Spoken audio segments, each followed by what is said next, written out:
You're at the Coaching Inn, 3D Coaching's virtual pub, where we enjoy conversations with people who are engaged in the world of coaching.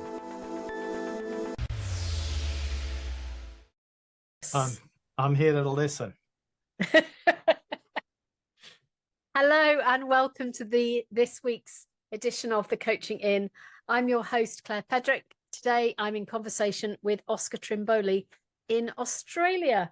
I was introduced to Oscar by Shani Crawford, who sent me a message on LinkedIn and went, "You have to meet this man.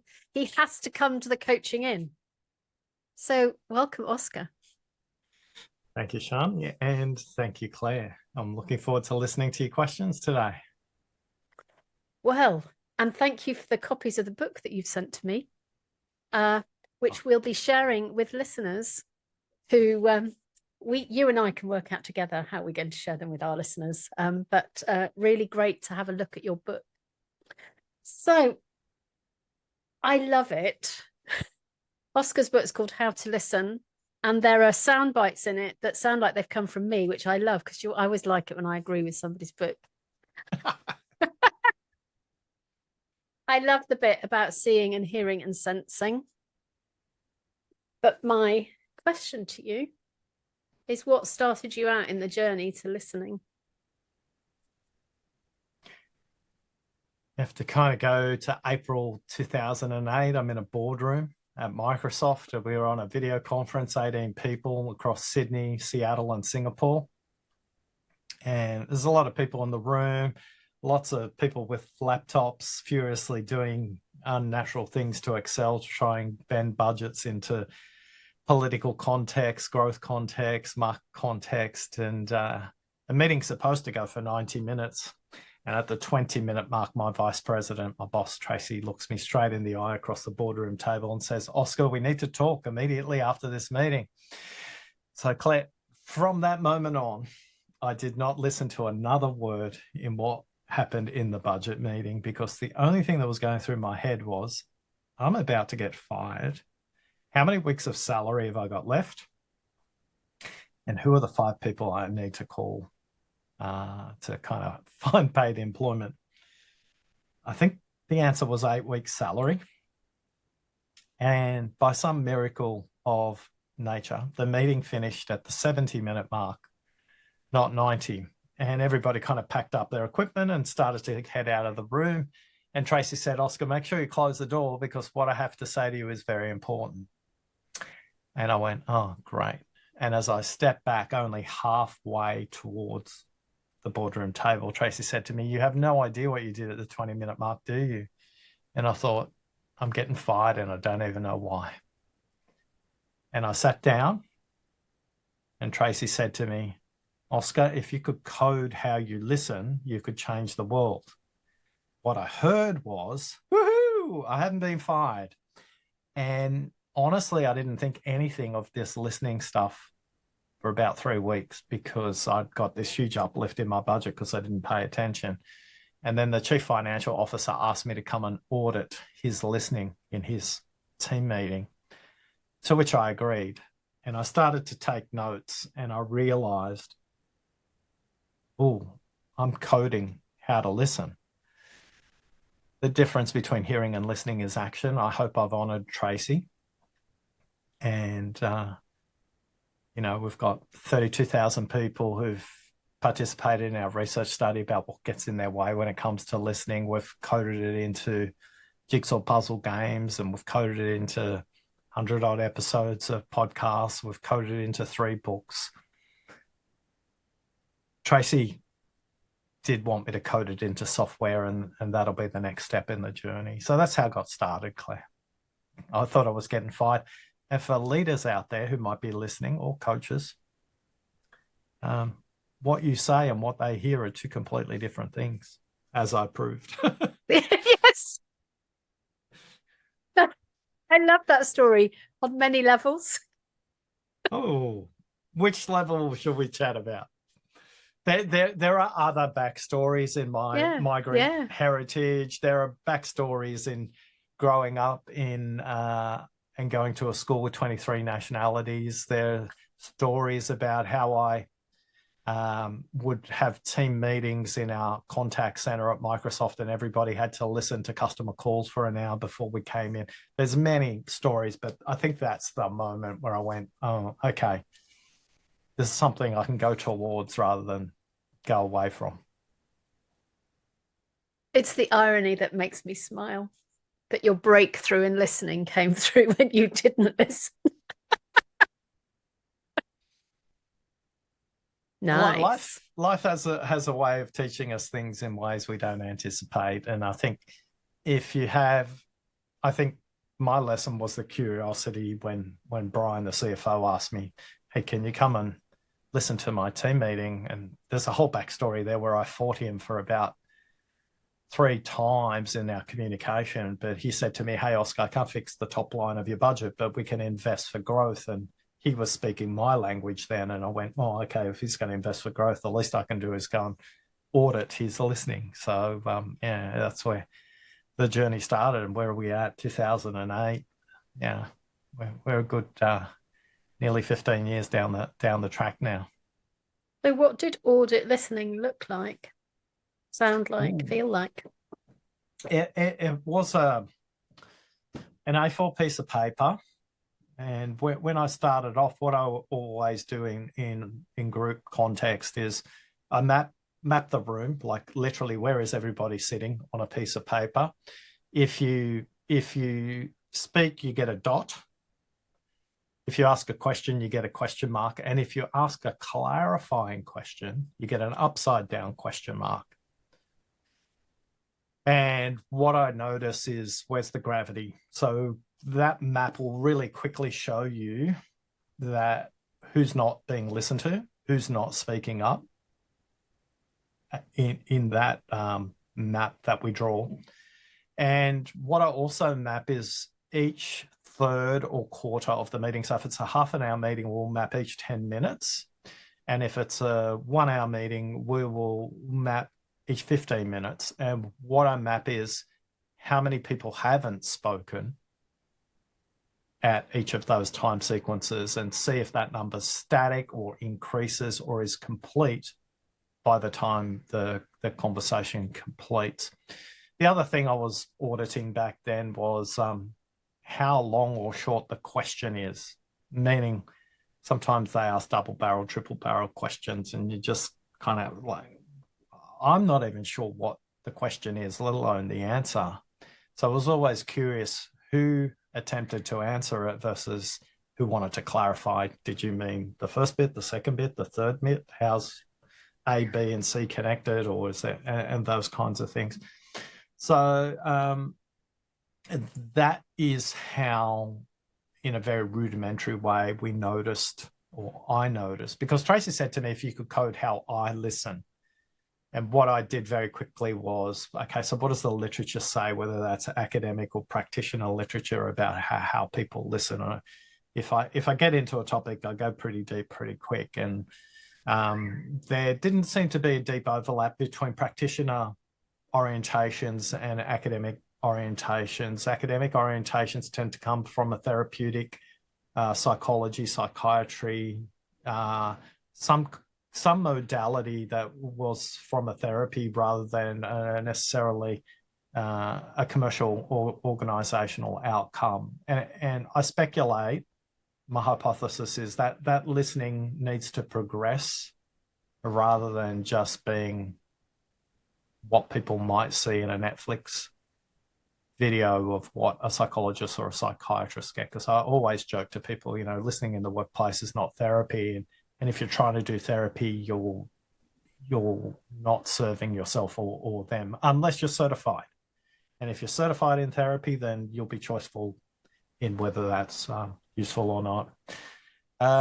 But in exploring all the literature, there's talk about listening being situational, relational, contextual. It's such a dynamic orientation you have to be about listening. And in the book, we talk about what distinguishes good listeners from great listeners is their situational and relational flexibility, their orientation to notice what's going to be useful, not just for the other, but for the system or the group that they're operating in. and for me, my nerdy parts, that was the fun in doing, nearly 1,000 qualitative surveys and reviewing them line by line in spreadsheets, and the quantitative. And my favorite statistic is 3/4 of people think they're well above or above average listeners. But if you ask the question the other way, as a speaker, how would you rate the other people's listening? Only 12% of them rate somebody above or well above average when it comes to listening. So there's a very different self-awareness because we don't have, as we do in math, we have 4 operators: add, divide, subtract, and multiply. It's really clear. And in language context, whether that's English or other languages, we have syntax that helps us. In music, there's sheet music and the way notes work together. In chemistry, we have the periodic table of elements. In communication, there's nothing as concrete as that. So it's little wonder we're not great at listening. So many. How long have you got? As my wife says, Oscar, you could talk about listening for the rest of your life. I said, well, that's the plan. Yes.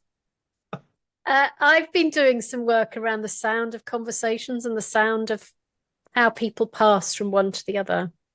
And I'm definitely going to go away and think about your dots and your upside down question marks.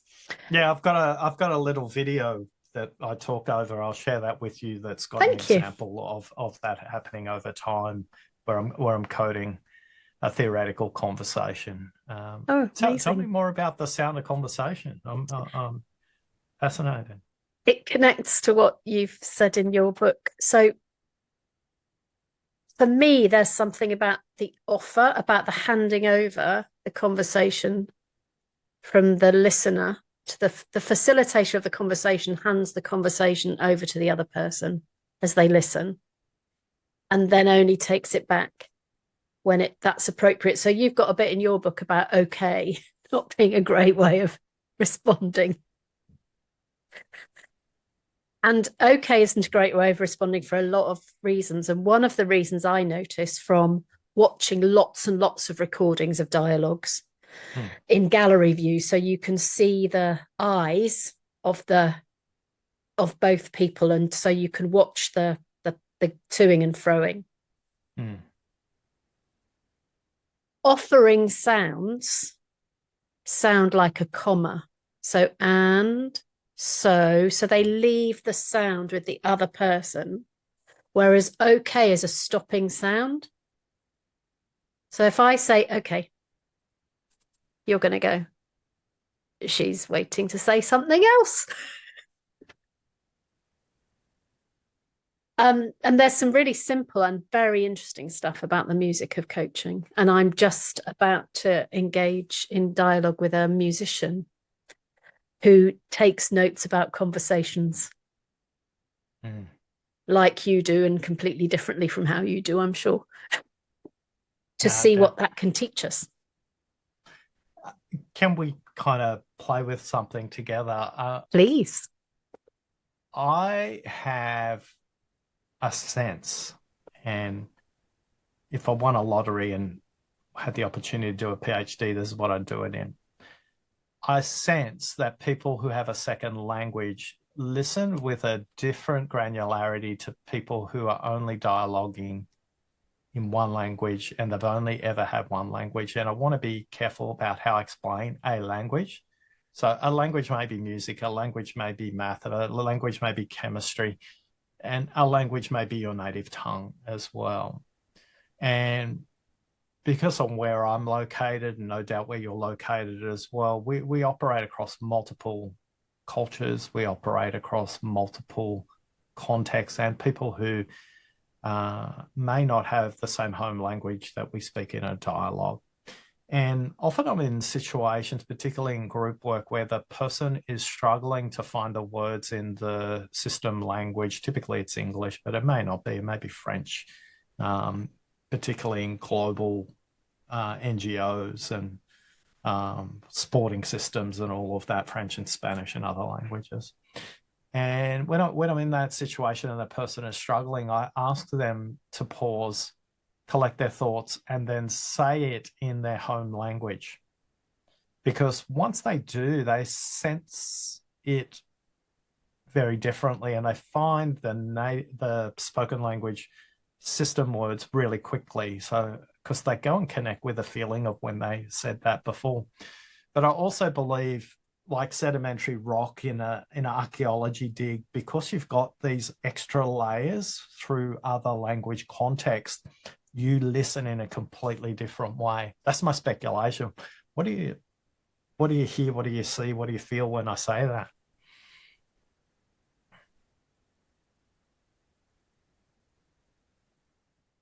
I think that's so interesting. I'm just thinking about watching people listening in languages I don't understand.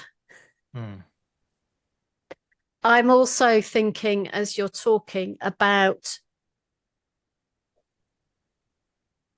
if we listen so that the other person understands, which is often the purpose of listening, that's a beautiful description, because they don't need to be speaking the same language as us to understand it. So that makes me think about that. And the other thing it makes me think about is if really deep listening is about what we see and hear and sense, we can see and hear and sense when we don't understand what they're saying anyway. That's what I was thinking. Yeah, and in the book, there's an example where somebody says to me, "Be prepared, I'm just going to vomit on you." And they did. And it went for about 25 minutes where I was literally present. But halfway through, there was a shift in their body state. And I could have missed it if I was just fixated on the words, but there was a shift. And when they complete, they go, "Oh, wow, glad I got that out." And I said, "Oh, I just noticed something about halfway through." And they go, "Oh, what did you notice?" I said, "Oh, your body shifted and you did this." And they go, "Yeah, that's when I decided I'm sick of my own excuses and I actually made a decision." And I thought, wow, if they didn't have that reflected back to them, how more convicted they were about that decision with somebody else noticing. Meaning that as we work with people, when they feel seen, heard, and valued, it's because you've listened to what they think and what they mean, not what they've said. What they've said is a series of ingredients. What matters is the recipe and the menu that ultimately that places. And that's why I think for people who have multiple languages, they just have this incredible richness that someone like me who has a monolingual approach can never seek to understand. Although both my stepchildren went on exchange and had to learn German and French and later Hindi. And I see how they process the world differently. But they process the world differently because they learned music first. And that gave them a way to think about learning a language that wasn't something that they grew up with and their parents and their extended family taught them. So I have these, the sedimentary rock matters to me. I often want to go a lot further down into the layers that people may be staying at the surface on. What a beautiful story. The vomiting for 20-minute person. That was their words, not mine. And they said, put your hazmat suit on, which was pre-COVID days too. So it always sticks in my head. And the example I was thinking about, the person in the most recent example was speaking in Hebrew, and their language flow in a written format goes from left to right, not from right to left, not left to right. And I often wonder with Sanskrit and with Japanese and other languages where the orientation is very different, how much nuance we miss because we have a language orientation from an individual perspective rather than a collective perspective. As an example, when you look at multi-layered cultures that are high context cultures like the Japanese or the Korean or the Chinese, or the Indigenous Aboriginal communities of Australia as an example as well. I have lots that the aunties and uncles have taught me about their ways of dadiri, which means listen to your lands, listen to your people, and listen to yourself. The thing they talk about is, Oscar, it's not those separate parts. It's all completely integrated. You can't think of one without the other two.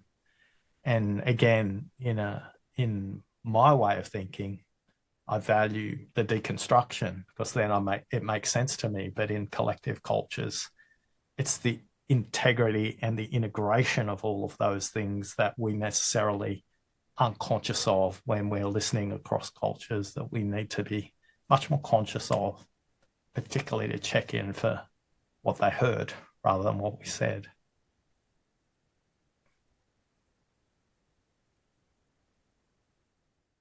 Just made sense of something. Thank you. Say more. So we have run some of our training in Australia. So we have Australians on lots of our training, but some of our training we've run in Australian time. And working with a colleague who is in Australia, we felt that we should respect that it was an Australian course, even though people were on it globally, because it was in Australian time. So we used the acknowledgement of the lands and the context that is used in Australia, respecting those who've come before. And it made something different for delegates from other places. So we still do that. So I'm running a course at the moment, doesn't have any Australians on it.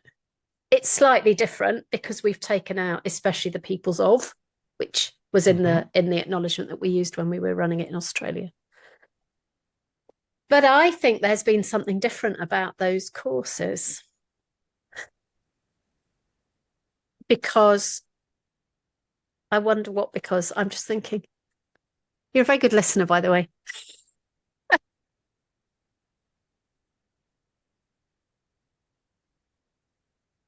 We're encouraging everybody to acknowledge conversations and systems and everything that have come before in a very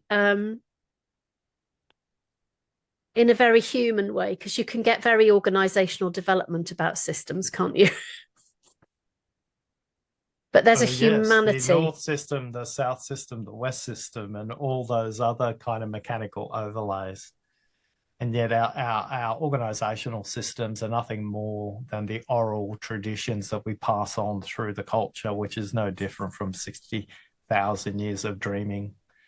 And the wonderful gift that my Indigenous brothers and sisters give us to go, the story helps you make sense of your past, your present, and your future, and how you and those around you fit into that.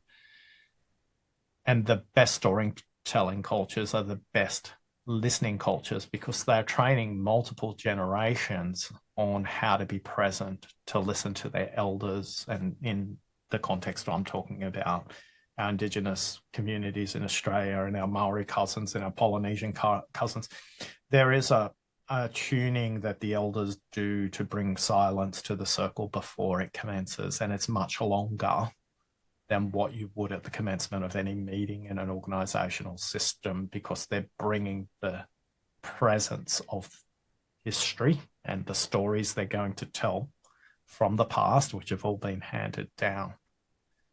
And in organizational systems, I think we get overly sophisticated where we're trying to map it and put it into software and create hierarchies or diagrams. And the only way you make sense of all of that is the tradition of telling stories. And the tradition in a workplace is how do things get done here? Why do people get promoted? Why do people get fired? They're all stories. You can put all the organizational values you want on the wall, yet a story brings them to life and helps people understand how it makes sense.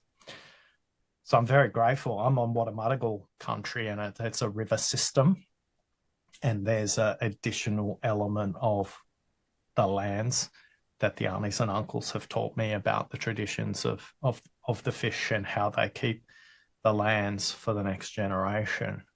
And I think in organizational systems, we orientate closely to the present and we forget our past and our future.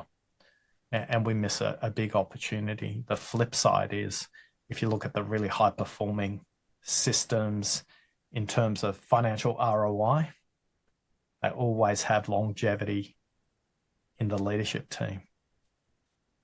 They're not swapping them out all the time. And it's those ones that swap it out all the time because they're only in the present. They're not acknowledging past and future. There's a sense, a tradition that they're not listening to in the past or for in the future. So, yeah, I'm delighted that it's helped you make sense of what's really powerful. The Inuit communities in North America, the Eskimo communities have these traditions as well. The tribal elders in the Amazon and in the first tribes, particularly that I'm aware of in Tanzania and the communities around that, they have great traditions where silence is a sign of wisdom, respect, and authority. Whereas in the West, silence is a cue to lack of understanding, insight, quality, speed, whatever they may overlay on that, but it's a false overlay.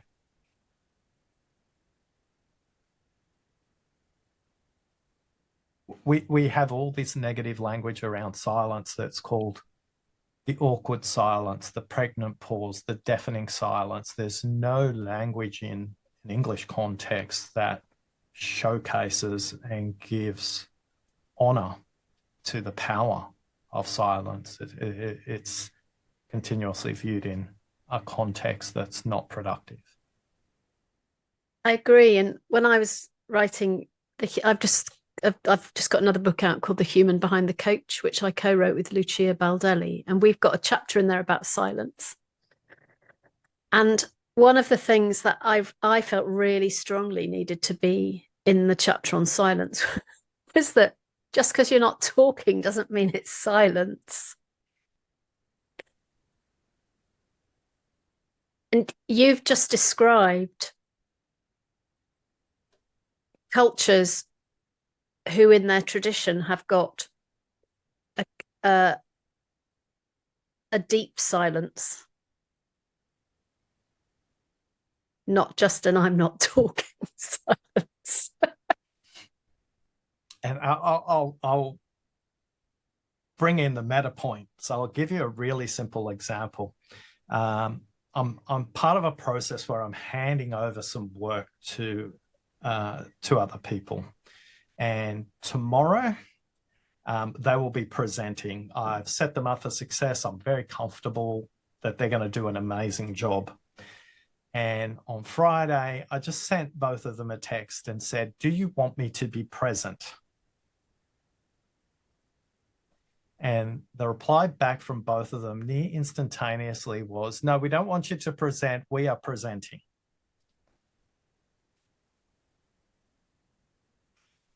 And I went back and I said, okay. We had a phone call today. And I said, is there anything else I can do to set you up to be successful tomorrow? And they said, no, we're great. We're all good. I said, just last Friday, I sent you a text that said, do you want me to be present? And you came back and said, no, I'm okay to present. I said, my only invitation for you and my wish is that tomorrow when you present, you are present. And we had a very long laugh about that. That's going to make it into a book, isn't it? Maybe not. Claire, earlier on you said, oh, you're a good listener. Or what am I doing that's signaling that to you? Because not everyone can see us.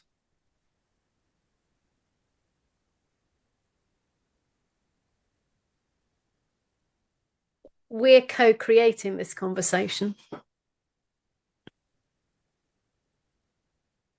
So I'm listening to you and you're listening to me. Mm-hmm. And some things are emerging from that space. And can I be really honest? Not everybody engages in podcasts like that when they're a guest. Meaning a two-way dialogue. Yeah, else. Yeah. Because if you've come to promote your whatever, yep.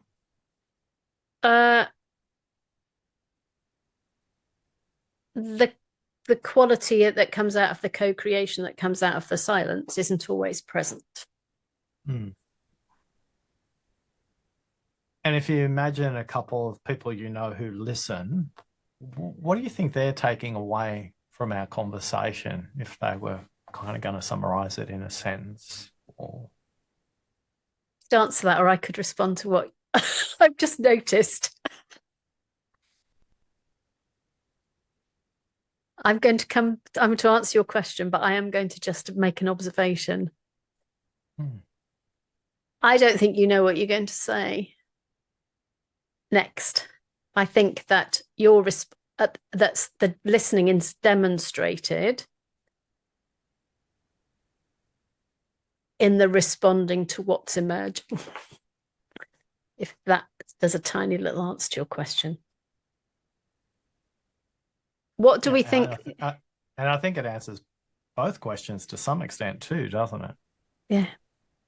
But you're going to build, so let me not interrupt. Well, my build is to encourage the listeners to build, actually. And to join in the conversation. So because what should they email to you? And we've got some books to give away. We have got some books to give away. I think I would love to hear from listeners. What's your biggest insight from this? Not from what we've said, but from what you've built out of what we've said. So no books if you say, Oscar said this. So that's the task. Are we in agreement, Oscar? Kinda. Build. No, clarification. Yeah. If you were to say that again for the audience, what is your expectation that they would email you? You've been very clear on what not to say. Email us info@3dcoaching.com with the heading listening. And we would love to hear one thing that you know now that you didn't know before as a result of something that you've built out of this conversation. Thank you. Well, thank you. For me. And I've got some lovely copies to send out. As you can see, Claire, I could talk about this for the rest of my life. And my wish for all of these conversations is that hosts notice that I'm just present to the dialogue. And thanks to Dame Evelyn Glennie, somebody from the north of England who I interviewed, profoundly deaf. She taught me how to listen with my whole body. It took a while, but when I listen, even through a mediated environment like the video that we're on right now, when I bring my presence and I connect my whole being to the conversation, yes, listening is a skill. Yes, listening is a strategy. Yes, listening is a practice. But for me, when I'm listening, I can change many perspectives. And the most important one is to change my own. So when I always leave these conversations with my perspective changed, and the perspective you change for me is to reinforce and continue this curiosity about the role of language as a way to unlock more potent ways of listening. When by being present to you, Claire, you changed me, I know it's a great conversation. So thanks for listening.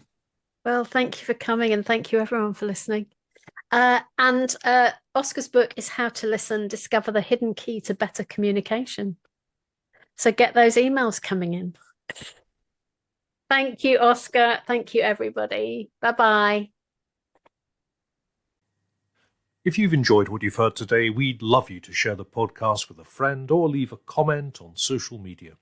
And if you'd like to become a regular at the Coaching Inn, you can subscribe on Podbean and all major podcast channels. We look forward to welcoming you next time. You've been listening to The Coaching Inn, 3D Coaching's virtual pub. For more information, check out 3dcoaching.com.